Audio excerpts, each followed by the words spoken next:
Hello again. Today we're going to talk about bone fractures and repairs.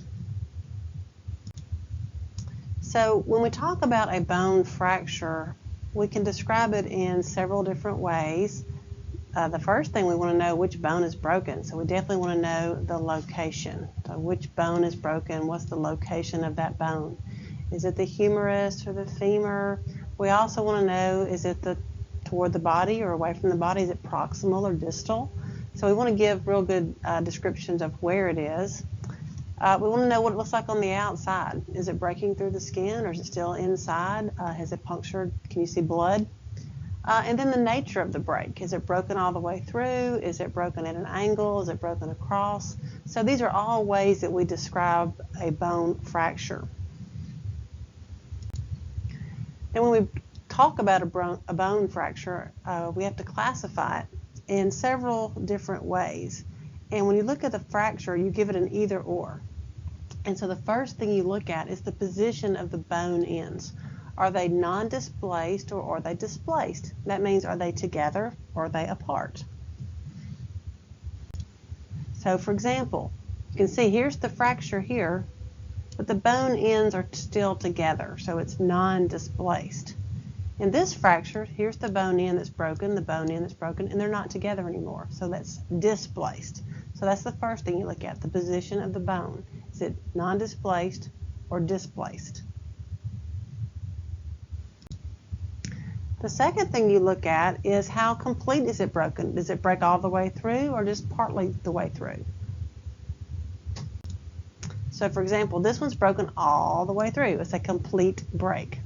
Okay, so this is a complete non-displaced break. So we can classify that in two ways because we know two ways to classify now. Complete, non-displaced. This one, you can see the fracture does not go, I'm going to change colors, does not go all the way through. It's called a green stick or non-complete break. So it doesn't go all the way through, you call it non-complete. And in children, sometimes we call them green stick breaks because if you think about maybe in the spring when you go take a twig off of a tree and it bends without breaking, so the bones of children sometimes will bend and have an incomplete or non-complete break and not break all the way through. So we call it a green stick, like a twig on a tree. The third thing we want to look at is the orientation or the direction of the break. Is it breaking across or up and down?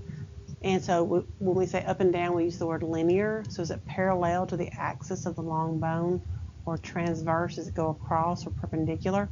Or is it a spiral or oblique break? Does it go at an angle?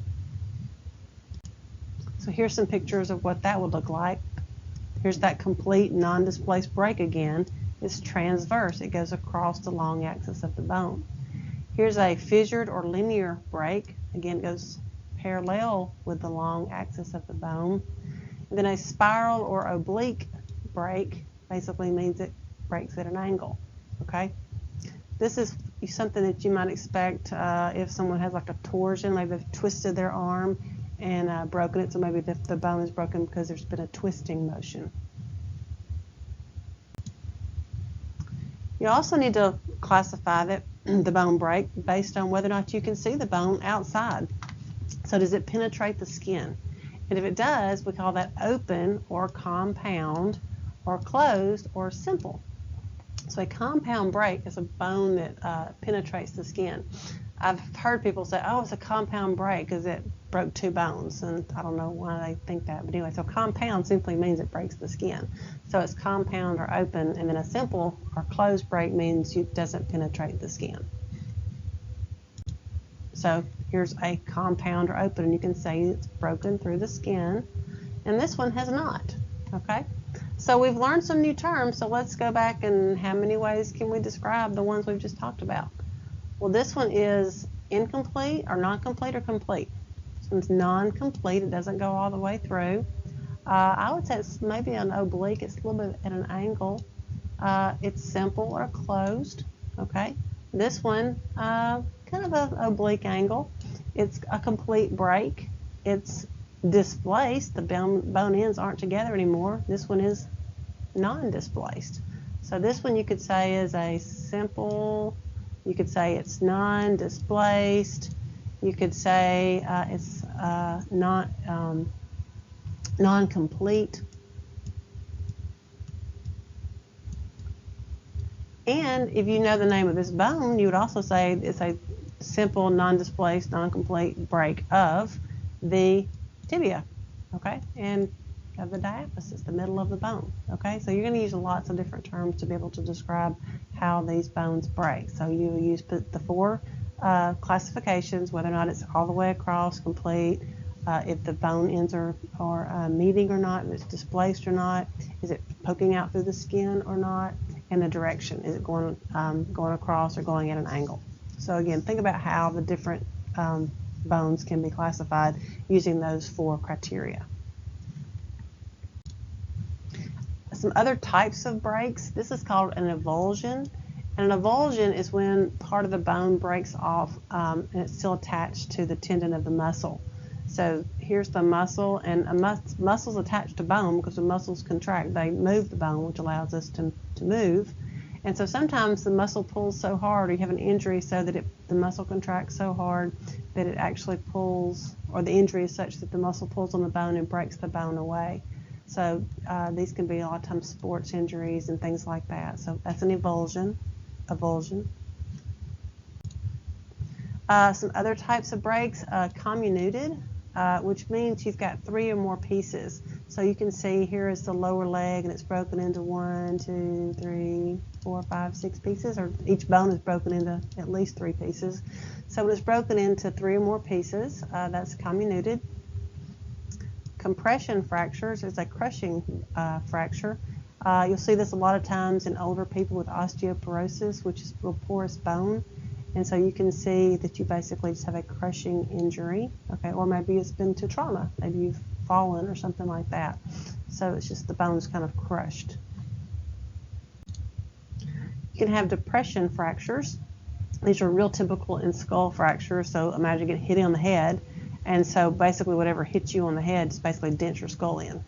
And so basically the bone just kind of dents inward. And depending on how bad it is, they may or may not fix it. Depends on if it's damaging your brain, if it's on your brain or not. My grandfather had one and they didn't do anything to fix it because it wasn't deep enough to do brain damage. So again, that one kind of depends on the type of depression or how deep the depression is. Again, here's the green stick fracture where the bone doesn't break completely, just kind of bends. It's real common in children. You have spiral breaks. Again, this would be a twisting break. And so again, that's real common sports injury fracture. You have what are called epiphyseal breaks. And so hopefully by now you know what an epiphyseal plate is and the epiphyseal line. So the epiphyseal plate is when the bone is still growing. So at the epiphysis, you have that little piece of cartilage that allows the bone to grow. And then once you reach your adult height, those epiphyseal plates close. You get epiphyseal line. So when you're still growing and you have that epiphyseal plate, that cartilage is kind of a weak spot in the bone. And so it can break along that epiphyseal plate. And so you'll get an epiphyseal break. And that can be damaging because depending on how the healing goes back, that cartilage may or may not remain in place and the bone may fuse and you may not get any bone length anymore. So an epiphyseal break can be a big deal in determining if the bone will continue to lengthen or not. All right, so once you've broken the bone, how do we fix it? And what we call treatment of broken bones is called reduction. And so a closed reduction is basically when you cast a bone and don't do surgery. So you try to align the bones as close as you can and then you put a cast on it and let the bones heal. Now you don't have to get them completely lined up, you can get them close, but even if you just get them a little bit off, the body will basically resorb and remodel the bones until finally they line back up and you get a complete bone again. So they'll basically try to align it as best they can and then cast the bone and then it will heal and be straight again and stronger. An open reduction is with surgery. So this is when you're going to have surgery, maybe it's a really bad break and you need it to be pinned and put pins and braces in it to hold it in place. So that's an open reduction with surgery. So the stages of bone healing, the first one is a hematoma forms. So hopefully you remember that bone is filled with blood vessels. It's a very vascular tissue. And so if the bone breaks, you're going to break a blood vessel. And so you're going to get a hematoma, which is basically a blood clot. So you're going to get a blood clot formed because those vessels have torn and they need to clot so you don't bleed to death. And so you're going to have some swelling, and it's going to be painful and red. So that's going to be the first thing, is bruising, things like that. You get a clot. A lot of times you may or may not see that because the hematoma forms, you know you've broken your arm and you go to the hospital and they've cast it, so you may not ever see the bruise, but you're going to form a clot there first so that you don't bleed out into a space. Now, depending on how big this bone is or how bad the break is, you can actually lose a lot of blood before this hematoma forms, especially if it's a compound fracture where the blood is coming out into the environment. And it's a simple fracture. You've kind of got your skin and muscles kind of holding onto that bone and kind of confining the space, and that'll allow the hematoma to form a little faster. The second stage is you want to put down a fibrocartilaginous callus. And so after you have a hematoma, you need to clean up any debris, so maybe little bone fragments that have broken off, or bacteria if it's an open compound fracture may have gotten into the area. So we have our immune cells, these phagocytic cells will come in and kind of clean that up. And then within a week, you'll have osteoblasts come in and make spongy bone. So remember, the osteoblasts are your building cells. They make bone. Then you get some fibroblasts come in, and they will secrete collagen, and that will help connect the bone ends. And remember, collagen it gives you strength, so that's going to strengthen that area and hold the bones together. And this whole mass put together is called a fibrocartilaginous callus. So it looks like this. So you're going to have the hematoma is going to be basically cleaned away by those phagocytic cells and debris and everything, and you're going to lay down this fibrocartilaginous callus. And remember, if you think about how bone is made, bone is made with a cartilaginous or cartilage template. So that's what you're doing. You're putting down the cartilage as a template so that you now have a place for the bone to grow. Remember, bone chases cartilage, so you're going to put the cartilage down, and now you can grow the bone back. So the first thing you do is you put down spongy bone, and your blood vessels will also start to repair, and you'll have the fully restored blood vessels and blood flow throughout your bone at this point. So the third stage is you're going to make a bony callus. So you're going to replace that fibrocartilage with bone. And so you'll put down new trabeculae to form this bony hard callus. And this is going to happen, up to like 2 months. So you're going to continue making this bony callus until finally the bones are back united, and you've got this spongy bone kind of holding the bone together. So this is what this looks like. So you can see here's the original bone here, and now you've put this basically a spongy bone template to replace the cartilage, and now it's holding those bones together. Well, as you can imagine, this spongy bone is not real strong, because the bone is still weak, so you're not out of the woods yet. We need to come in, and now we need to remodel the bone. So we want to come in and we want to take away the spongy bone on the outside and replace that with compact bone. Because remember, compact bone always is on the outside of the bone, it gives it strength. So we've got our spongy bone callus that's now the bones are knitted back together, but we need to strengthen that area. And this is where I was telling you, if the bones were not completely lined up and you put cast on it, this spongy bone callus would kind of help to knit these two together and just kind of bring the bones together till finally they're lined up again. So you need to cast it as close as you can, but a lot of times with a broken clavicle, they don't even cast it.